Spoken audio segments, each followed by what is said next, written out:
السلام علیکم عزیز طالبات. A D P Urdu second semester کے 5ویں لیکچر کے ساتھ حافظہ ماریہ اسلم آپ سے مخاطب ہے. شامل نصاب غزل مرزا غالب کی غزل کے 6 اشعار ہم اب تک پڑھ چکے ہیں. سلسلہ کلام کو آگے بڑھاتے ہیں. 7واں شعر آج ہم نے پڑھنا ہے. 7ویں شعر سے بات شروع کرنی ہے. شعر ہے: ہم سخن تیشے نے فرہاد کو شیریں سے کیا، جس طرح کا کہ کسی میں ہو کمال اچھا ہے. اس شعر میں بھی تلمیح موجود ہے. میں نے پچھلے لیکچر میں بھی آپ کو بتایا تھا کہ تلمیح کیا ہوتی ہے. ایک دفعہ پھر بتا دیتی ہوں، اگر آپ لوگوں نے پچھلا لیکچر نہیں سنا تو آپ کو یاد دہانی بھی ہو جائے گی. ویسے انٹر میں آپ تلمیح پڑھ چکے ہیں.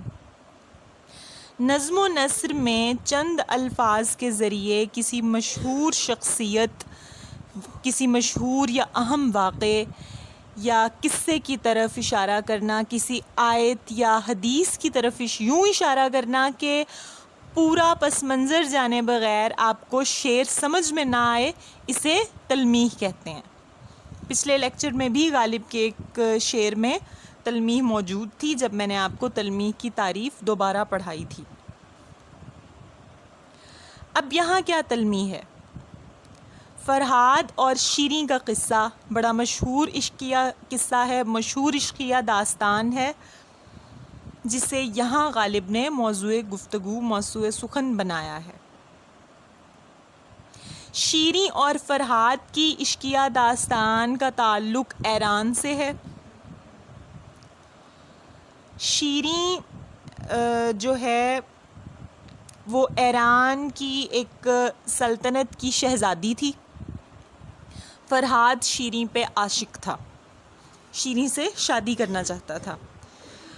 اور وہیں ایک ایران ہی میں ایک ساسانی ولی عہد خسرو بھی شیریں پر عاشق تھا اور شیریں سے شادی کرنا چاہتا تھا.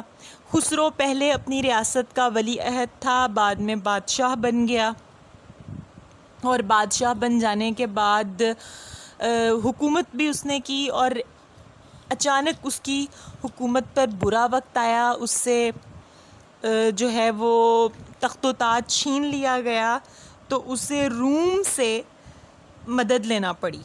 روم سے سیزر کی مدد سے اس نے دوبارہ اپنی حکومت، اپنا تخت و تاج حاصل کرنے کی جد و جہد شروع کی. جب خسرو نامی بادشاہ اپنے تخت و تاج کو بچانے کے لیے یا دوبارہ حاصل کرنے کے لیے سیزر سے مدد لینے گیا، تو اس نے یہ شرط عائد کر دی خسرو پر کہ میں اسی صورت میں تمہاری مدد کروں گا اگر تم میری بیٹی سے شادی کرو گے. اب خسرو کو ہر حال میں مدد چاہیے تھی. اس نے سیاسی نقطہ نگاہ کو مد نظر رکھتے ہوئے یا سیاسی سمجھوتے کے تحت سیزر کی بیٹی سے شادی کر لی، یا یوں کہیے کہ اس کو شیریں کی بجائے سیزر کی بیٹی سے شادی کرنا پڑی. یوں خسرو کی شادی شیریں سے نہ ہو سکی. اس نے خود تو وہ شیریں سے شادی نہ کر سکا، اس نے فرہاد کو بھی محبت کی جلن یا حسد میں شیریں سے دور کرنے کے لیے یا رقابت میں یہ پیغام بھیجا کہ اگر تم دودھ کی نہر نکال کر دکھاؤ گے، اگر تم پتھر کو تراشتے ہوئے، پہاڑ کو کھودتے ہوئے دودھ کی نہر نکال لو گے تو تم سے شیریں کی شادی کر دی جائے گی. شیریں بھی فرہاد کی اپنے لیے محبت سے بہت متاثر تھی، اور وہ یہ سمجھتی تھی کہ فرہاد ہی ایک ایسا آدمی ہے روئے زمین پر جو صحیح معنوں میں شیریں کا عاشق ہے یا شیریں سے محبت کرتا ہے. فرہاد پیشے سے ایک سنگ تراش تھا. سنگ تراش کون ہوتا ہے؟ پتھروں کو چیر کر ان سے مجسمے بنانے والا سنگ تراش ہوتا ہے. فرحاد کے لیے پتھر کھودنا یا پہاڑ کھودنا کوئی مشکل کام نہیں تھا، اور وہ شیریں کے لیے اتنا دیوانہ تھا کہ اس نے پتھر توڑ کر اور پہاڑ کھود کر دودھ کی نہر نکال لینے کو کوئی مشکل کام نہیں سمجھا۔ ہم کہتے ہیں نا کسی کام کو کہ اس کام کا مکمل ہونا یا اس کام کا پائے تکمیل تک پہنچنا گویا جوئے شیر لانے کے مترادف ہے۔ اب جوئے شیر لانے کا کیا مطلب ہے؟ یہ جوئے شیر لانا جو ہے یہیں سے نکلا ہے، شیریں اور فرحاد کی داستان سے نکلا ہے کہ اتنا مشکل کام ہے یہ جیسے کہ کوئی پہاڑ کا دامن چاک کر کے وہاں سے دودھ کی نہر نکال لے۔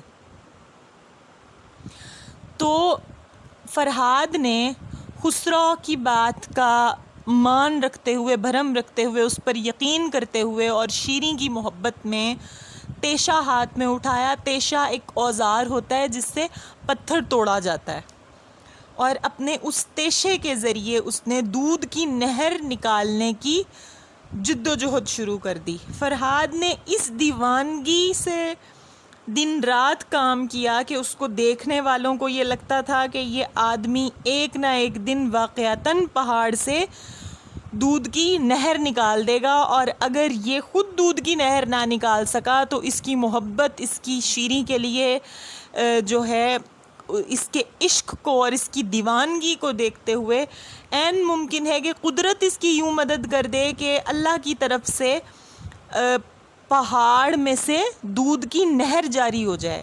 تو ظاہر ہے اگر پہاڑ میں سے سچ مچ دودھ کی نہر جاری ہو جاتی تو خسرو کو شیریں کی شادی فرحاد سے کروانا پڑتی، کیونکہ وہ زبان دے چکا تھا۔ خسرو نے جب یہ دیوانگی دیکھی فرحاد کی اور اسے یہ خدشہ ہونے لگا کہ ایسا نہ ہو کہ کہیں واقعی فرحاد دودھ کی نہر نکال دے اور شیریں کی شادی فرحاد سے ہو جائے، اس نے ایک جھوٹا پیغام بھیجا فرحاد کو کہ شیریں نے شادی کر لی ہے، حالانکہ شیریں نے شادی نہیں کی تھی۔ فرحاد کو جیسے ہی یہ پیغام ملا تو اس نے دل برداشتہ ہو کر اور بہت زیادہ مایوس ہو کر اس خبر کی تصدیق کیے بغیر اسی وقت جس تیشے سے وہ پتھر توڑا تھا اس تیشے کو اپنے سر میں مارا اور اپنی جان دے دی۔ یہ بات جب شیریں کو پتہ چلی کہ جھوٹا پیغام فرحاد تک پہنچایا گیا جس کے نتیجے میں فرحاد نے شیریں ہی کی محبت میں دل برداشتہ ہو کر اپنی جان دے دی ہے، تو شیریں نے بھی، کیونکہ شیریں بھی برابر فرحاد کی محبت کے برابر اس سے پیار کرتی تھی، اس نے بھی اپنی محل کے چھت سے کود کر جان دے دی۔ یوں فرحاد اور شیریں ایک ہی وقت میں دنیا سے چلے گئے، اور دنیا میں وہ ایک دوسرے سے نہ مل سکے مگر ان کی روحیں ایک ساتھ پرواز کر گئیں۔ غالب اب اس پورے واقعے کو اپنے شعر میں بیان کر کے کہنا یہ چاہ رہے ہیں کہ کسی آدمی کے پاس خواہ کسی بھی طرح کا فن موجود ہو، کسی بھی طرح کی ہنرمندی موجود ہو، وہ ہنرمندی اس کے کام ضرور آتی ہے، وہ ہنرمندی رائے گاہ نہیں جاتی، خواہ وہ تیشے سے پہاڑ توڑنے کا فن ہی کیوں نہ ہو۔ اب غالب یہ کہہ رہے ہیں کہ تیشے نے وہ تیشہ جو فرحاد کا اوزار تھا جس سے وہ پہاڑ کھودتا رہا اور پھر اسی تیشے سے اس نے اپنی جان دے دی، وہ تیشہ فرحاد کی جان لے کر دراصل فرحاد کو شیریں سے ہم کلام کروانے کا ذریعہ بنا، ان دونوں کی آپس میں بات چیت کروانے کا ذریعہ بنا۔ کیسے؟ اس تیشے کے ذریعے فرحاد نے اپنی جان دی تو شیریں بھی جسم اور روح کی جنگ سے نکل کر جسم سے رہا ہو گئی، اور جسم کی قید سے رہا ہو کر اس کی روح جب پرواز کر گئی تو فرحاد کی روح سے اس کی روح کا ملاپ ہوا اور ان دونوں کی آپس میں بات چیت ہوئی.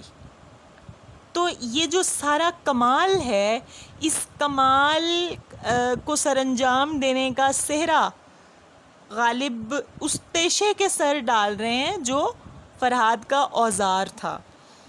اور فرہاد کے ہاتھ میں وہ تیشہ کہاں سے آیا؟ فرہاد کی ہنرمندی کی بدولت. فرہاد کے کمال کی بدولت. کمال سے مراد یہاں پر ہنر ہے کہ وہ سنگ تراش تھا، اس سنگ تراشی کے باعث اس کے ہاتھ میں تیشہ آیا، اور اس کی یہ جو سنگ تراشی کا ہنر تھا یا جو کمال تھا، اسی نے اسے محبت میں امر کر دیا. اور فرہاد جیتے جی شیریں سے نہ مل سکا، مگر تیشے کے باعث اپنی جان دے کر دنیا سے گیا. تو وہ تیشہ فرہاد کو شیریں سے ہم کلام کروانے کا سبب بنا. تو گویا کسی آدمی میں کسی بھی طرح کا کمال موجود کیوں نہ ہو، وہ کمال اچھا ہی ہوتا ہے.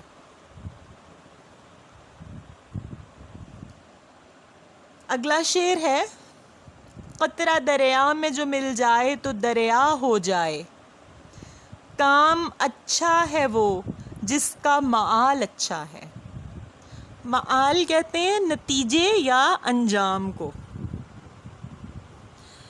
یعنی ہر وہ کام جس کا انجام نیک ہو، جس کا انجام اچھا نکلے، وہ کام بھی اچھا ہی ہوتا ہے.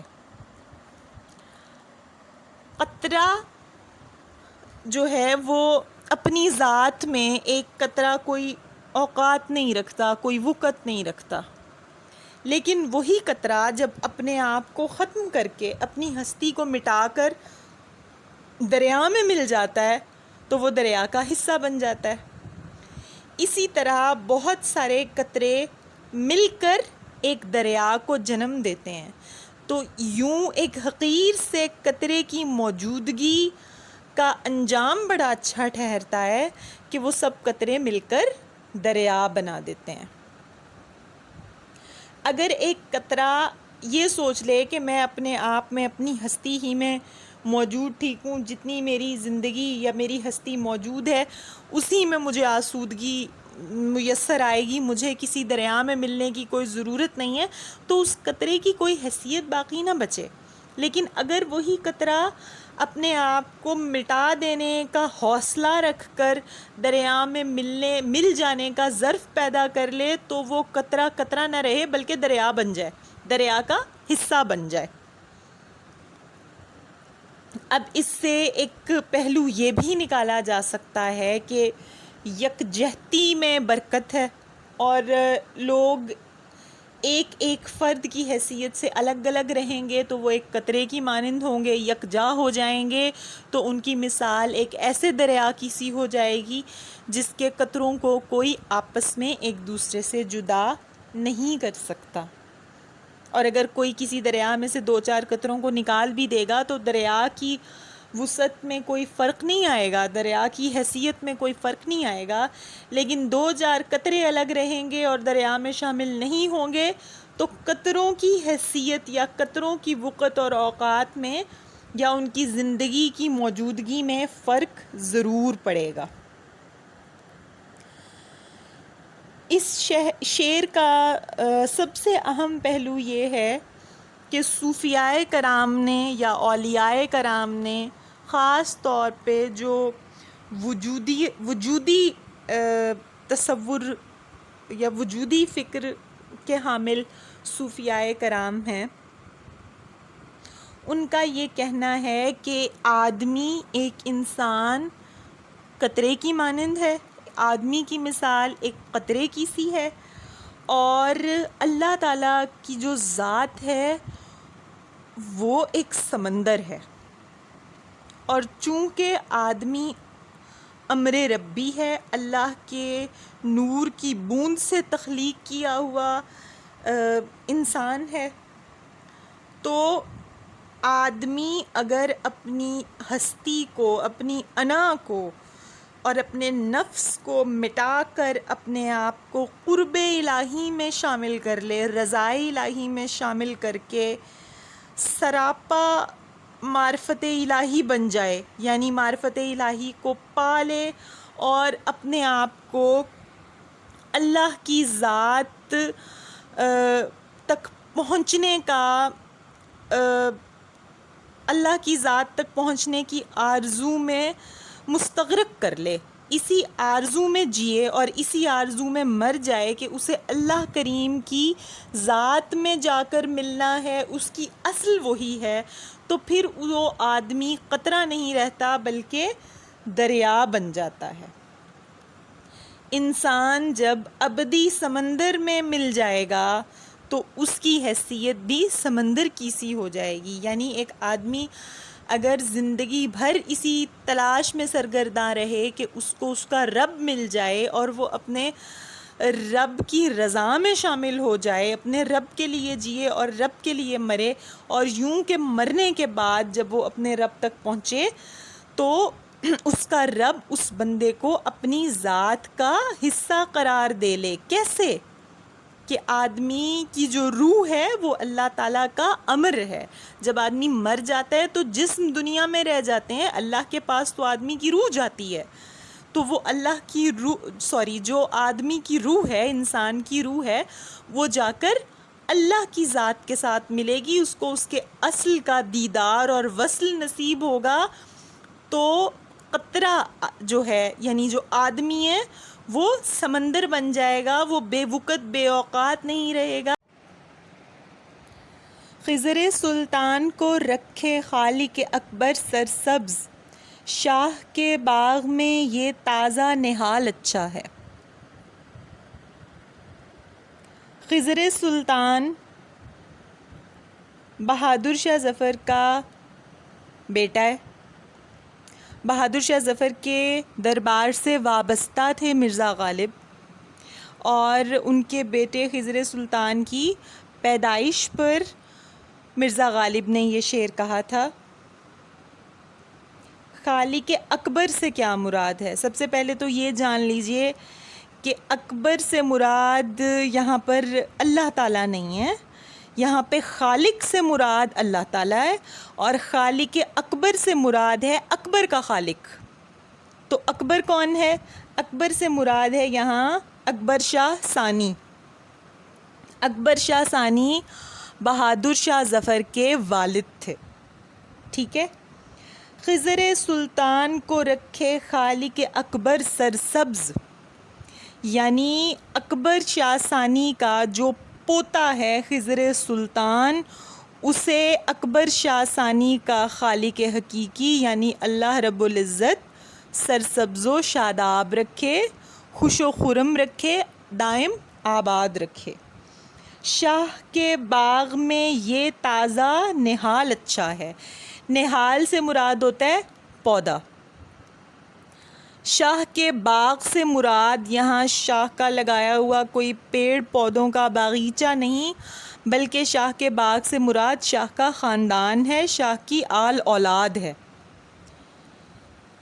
تو غالب کا یہ کہنا ہے کہ اللہ رب العزت نے اکبر شاہ ثانی کو جو پوتا عطا کیا ہے خضر سلطان کے روپ میں، جو بہادر شاہ ظفر کا بیٹا ہے، اس کے لیے میری یہ دعا ہے کہ وہ زندگی بھر تندرست و توانا رہے، پودوں کی طرح سرسبز و شاداب رہے، اس کی شگفتگی تر و تازگی میں کوئی کمی نہ آئے، یعنی وہ محبتوں اور خوشیوں کے ساتھ زندگی گزارے، کیونکہ ہمارے جو اکبر شاہ ثانی ہیں ان کے باغ کا یہ بڑا خوبصورت پودا ہے، اور یہ پودا ان کی نسل کو آگے بڑھانے کا سبب بنے گا۔ اب غالب نے اکبر شاہ ثانی کی تعریف کرتے ہوئے، بہادر شاہ ظفر کی تعریف کرتے ہوئے، خضر سلطان کی تعریف کرتے ہوئے یہ شعر کہا۔ چونکہ غالب دربار شاہ سے وابستہ تھے، بہادر شاہ ظفر کے دربار سے وابستہ تھے، وہاں سے باقاعدہ وظیفہ لیا کرتے تھے، تو شاعروں کے دربار سے وظیفہ لینے والے شعراء کو چاہتے ہوئے یا نہ چاہتے ہوئے شاعر کی مدح میں، تعریف میں اشعار کہنا پڑتے ہیں۔ وہ قصیدے بھی کہتا ہے، وہ شاہ کی ظاہری خوبصورتی اور باطنی خوبصورتی پر اشعار بھی کہتا ہے، وہ شاہ کے انداز سیاست اور انداز زیست پر بات بھی کرتا ہے، وہ اس کی آل اولاد کی سچی یا جھوٹی تعریف بھی کیا کرتا ہے۔ تو غالب بھی اسی وتیرے کو اپناتے ہوئے یہ شعر کہہ رہے ہیں۔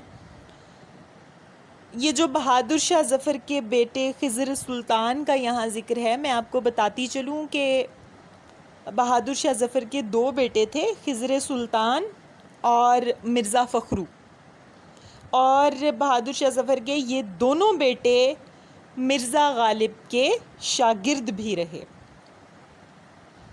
تو یوں غالب نے اس شعر میں دعائیہ انداز اپناتے ہوئے اکبر شاہ ثانی کی نسل اور بہادر شاہ ظفر کی نسل کو سرسبز و شاداب اور خوشحال رہنے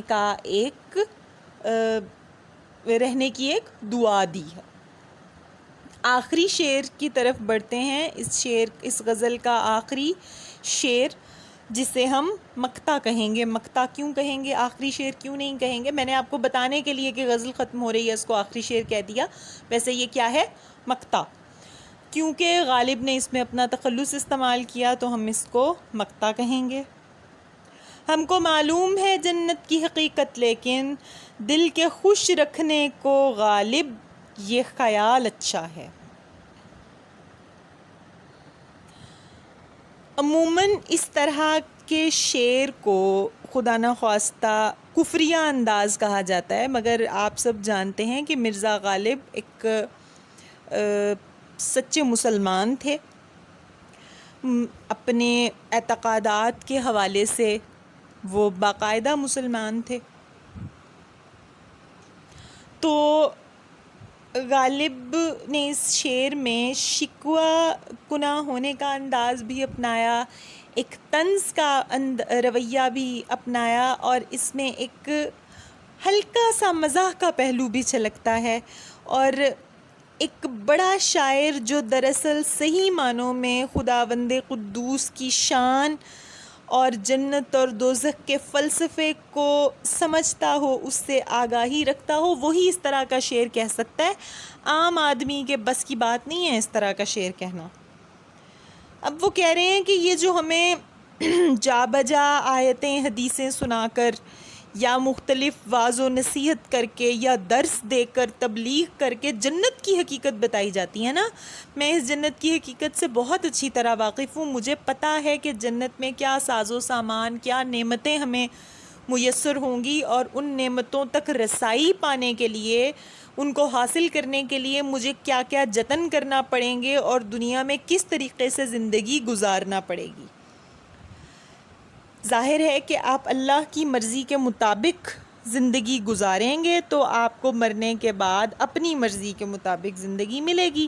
یہاں پہ آپ صبر تحمل کا مظاہرہ کریں گے، یہاں پہ آپ اپنے اوپر آنے والی آزمائشوں کو خوش دلی سے قبول کرتے ہوئے اپنی رضا کو اللہ کی رضا میں شامل کر دیں گے تو آپ کو جنت الفردوس کی نعمت ملے گی، یا جنت کا کوئی بھی ایک درجہ نصیب ہوگا۔ غالب یہ کہہ رہے ہیں کہ فی الحال دنیا میں صعوبتیں جھیلتے ہوئے، آزمائشوں سے گزرتے ہوئے تو مجھے جنت ایک خواب و خیال کی سی معلوم ہوتی ہے۔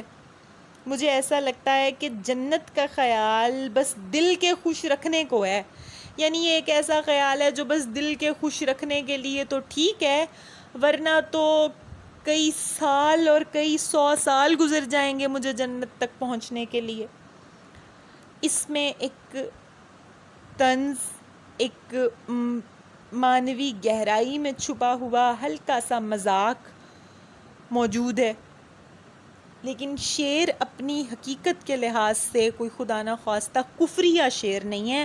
آپ اس شعر کو پڑھ کے غالب پر یا غالب کے اعتقادات پر کفر کا فتویٰ نہیں لگا سکتے۔ وہ صحیح معنی میں یہ جو پہلا مصرع ہے نا، ہم کو معلوم ہے جنت کی حقیقت، لیکن یہ ایک مصرے کو دوسرے مصرے سے جوڑتے ہوئے شعر میں بڑی گہری معنویت بھی پیدا کر رہا ہے کہ غالب جانتے ہیں جنت اپنی جگہ موجود اور برقرار ہے، جنت کی نعمتیں اپنی جگہ پر پوری سچائی کے ساتھ موجود ہیں اور مومنوں کو جنت نصیب ہوگی، مگر یہاں جو دنیا میں صبر کرنے کا منطقہ ہے، صبر کرنے کا سلسلہ ہے، جس کی وجہ سے وہ جنت ملنا ہے، وہ بڑا کٹھن مرحلہ ہے، اور اس کٹھن مرحلے کو طے کرنے والے بعض اوقات صبر کا دامن ہاتھ سے چھوڑ دیتے ہیں تو جنت کو بھول جاتے ہیں۔ اصل میں غالب سمجھانا یہ چاہ رہے ہیں کہ دنیا کا ہر آدمی اس طرح حالت تقویٰ اور حالت صبر میں نہیں ہوتا کہ ہر دکھ مصیبت آزمائش پر وہ اس امید پر صبر کرتا چلا جائے کہ اس کو جنت میں ان تمام مصیبتوں کا اجر ملے گا، ان کو جھیلنے کا، صبر سے جھیلنے کا اجر ملے گا، یا یہاں پہ انصاف کی بالادستی قائم کرنے پر وہاں اجر ملے گا، یا یہاں پر جو ہے کسی کے ساتھ ظلم یا زیادتی نہ کرنے پر وہاں اجر ملے گا، یا یہاں پر موقع پا کر دسترس رکھتے ہوئے بھی گناہ نہ کرنے کا ثواب وہاں ملے گا۔ غالب کہہ رہے ہیں کہ تمام انسان اس گہری اور اعلیٰ و عرفہ ذہنی سطح کے مالک نہیں ہوتے۔ انہیں لگتا یہ ہے کہ جنت تو ابھی بڑی دور ہے، جنت تو بس دل کو خوش رکھنے کے لیے مولویوں کی بتائی ہوئی بات ہے، اس لیے جس طرح سے یہاں زندگی گزارنا چاہتے ہو گزارو، بس جنت کی حقیقت جو ہے وہ اتنی ہے کہ پتہ نہیں ملے گی بھی یا نہیں ملے گی، ہم میں اتنا صبر اور تقویٰ موجود نہیں ہے۔ تو غالب ان لوگوں کے ساتھ ایک مذاق کا رویہ بھی اپنا رہے ہیں جو صحیح معنوں میں صبر کی رسی کو تھامے ہوئے پر امید نہیں رہتے، اور ایک وقت ایسا آتا ہے آزمائشوں پر وہ اللہ کی دی ہوئی آزمائش پر پورے نہیں اتر پاتے، اور ایک وقت ایسا آتا ہے کہ ان کا صبر کا پیمانہ بہت جلد لبریز ہو جاتا ہے، اور ان کے ایمان کی رسی یا ان کا ایمان جو ہے وہ ڈاواں ڈول ہو جاتا ہے، اور انہیں لگتا ہے کہ جنت تو ابھی بڑی دور ہے، یہاں دنیا میں جس طریقے سے زندگی گزر رہی ہے اس کو گزار